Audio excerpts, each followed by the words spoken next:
Hello students, मैं Manish sir एक बार फिर हाजिर हुआ आपके अपने YouTube channel M with Manish sir पर। आज का हमारा विषय है उत्पत्ति के आधार पर शब्दों के भेद। इसके मैंने 2 वीडियोस बनाए हुए हैं। तो पार्ट 1 में हम पढ़ेंगे तत्सम शब्द और तद्भव शब्द। इससे पहले मैं धन्यवाद देना चाहता हूं उन सभी का जिन्होंने मेरा पिछला वीडियो देखा और उसे लाइक और उस पर कमेंट भी किया। आइए शुरू करते हैं। तत्सम शब्द, जिसे इंग्लिश में प्योर वर्ड्स कहते हैं, सभी भाषाओं का विकास संस्कृत भाषा से हुआ है, ये हम सबको पता है। संस्कृत भाषा से सीधे हिंदी भाषा में आए हुए शब्दों को तत्सम शब्द कहते हैं। वे शब्द जो सीधे हिंदी में आए हुए हैं बिना किसी परिवर्तन के, वे तत्सम शब्द कहलाते हैं। दूसरे शब्दों में कहूँ तो संस्कृत भाषा के शब्द ज्यों के त्यों जैसे वहाँ पर हैं वैसे ही उठाकर हिंदी में उपयोग किए जाते हैं, वे सब तत्सम शब्द कहलाते हैं। जैसे नासिका, मुख, सूर्य, चंद्रमा, रात्रि, अग्नि, कर्म, स्वर्ण आदि। ये सारे शब्द संस्कृत के शब्द हैं और ज्यों के त्यों लाए गए हैं, इसीलिए ये शब्द तत्सम शब्द कहलाते हैं। आइए अब बात कर लेते हैं तद्भव शब्दों की। तद्भव शब्द, जिसे इंग्लिश में मॉडिफाइड वर्ड्स कहते हैं, जो शब्द संस्कृत, पाली, प्राकृत, अभ्रंश आदि भाषाओं से परिवर्तित होते हुए हिंदी भाषा में आए हैं, उन्हें तद्भव शब्द कहते हैं। कहने का अर्थ यह है कि हमने अपनी सुविधा के अनुसार जिन शुद्ध शब्दों को परिवर्तित कर दिया और उसका उपयोग करने लगे, वे सारे शब्द तद्भव शब्द कहलाते हैं। जैसा कि हमने देखा, तत्सम शब्द में नाक के लिए शब्द इस्तेमाल हुआ है नासिका, और यहाँ पर तद्भव उसी को रूपांतरित करके नाक, मुख के लिए मुंह हो गया, सूर्य के लिए सूरज, चंद्रमा के लिए चांद, रात्रि के लिए रात, अग्नि के लिए आग, कार्य के लिए काम और स्वर्ण के लिए सोना, इन शब्दों का इस्तेमाल किया जाता है। ये तद्भव और तत्सम शब्द पहचानने के कुछ नियम मैं आपको बताता हूँ जो मैंने कहीं से पढ़ा हुआ है। तो पहला जो नियम है, क्ष का प्रयोग, क्ष अक्षर का प्रयोग प्रायः तत्सम यानी संस्कृत शब्द में ही होता है। जैसे क्षति, क्षत्रिय, नक्षत्र, शिक्षक, लक्ष्य, उपेक्षा।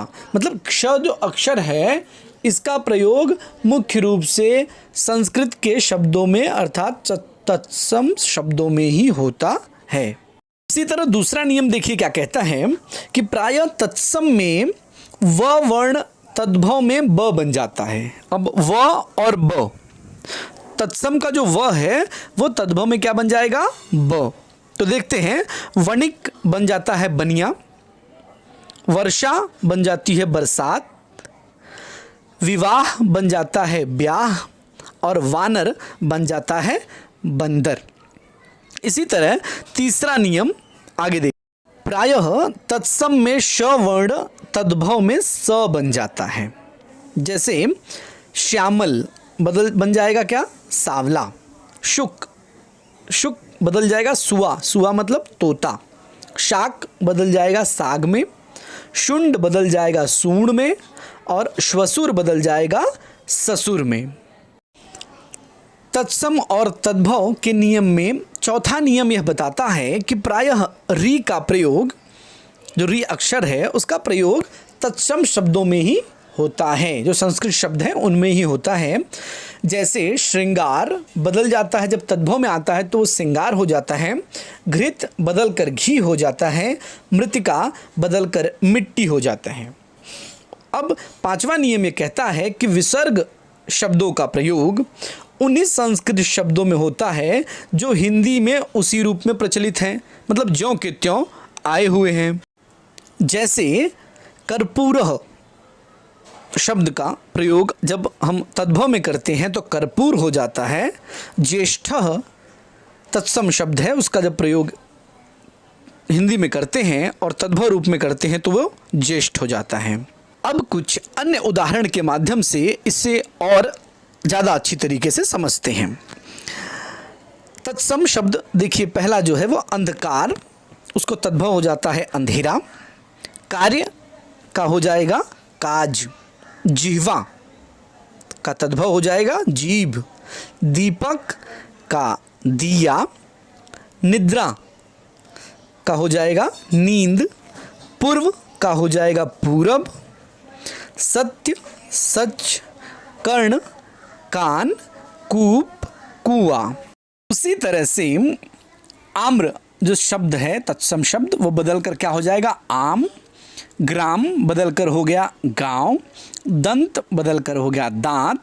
धैर्य बदल कर हो गया धीरज। पाषाण पत्थर। भिक्षा भीख। अक्षी आँख। आश्रय आसरा। पत्र का बदल कर हो गया पत्ता। परीक्षा के दृष्टि से ये बहुत ही महत्वपूर्ण है, इसीलिए आप इनको याद रखिए। आगे कुछ और शब्द देखते हैं। गौ तत्सम शब्द है, उसको बदलकर हो जाता है गाय। कृषक किसान। हरित हरा। कुंभकार कुम्हार। वार्ता बात। शिर सिर। आलस्य आलस। बधू बहू। हस्ती हाथी। नवीन नया। शत सौ। धूम धुआं। कटु कड़वा। मृत्यु मौत। इसी तरह उज्ज्वल तत्सम शब्द है, बदलकर हो जाता है उज्ज्वला। मक्षिका बदलकर हो जाती है मक्खी। गृह घर। सर्प सांप। शर्कर शक्कर। भगिनी बहिन। कोकिल कोयल। चक्षु आँख। ऐसे अनेक शब्द जो तत्सम है, जो शुद्ध रूप से उच्चारण किए जाते हैं वो तत्सम, और जिनका बिगड़ैल रूप जो हम आम भाषा में उपयोग करते हैं वो हो जाता है तद्भव शब्द। जो उम्मीद है कि वीडियो आपको पसंद आएगी। अगर आपको वीडियो पसंद आती है तो उसे लाइक करिए, कमेंट करिए, क्योंकि आपके कमेंट के अनुसार ही मैं इसका जो पार्ट 2 है, दूसरा वीडियो, वो लेकर आऊँगा। तो अपने दोस्तों को, अपने सहपाठियों, सभी को इस चैनल के बारे में बताइए और शेयर करिए वीडियो। धन्यवाद।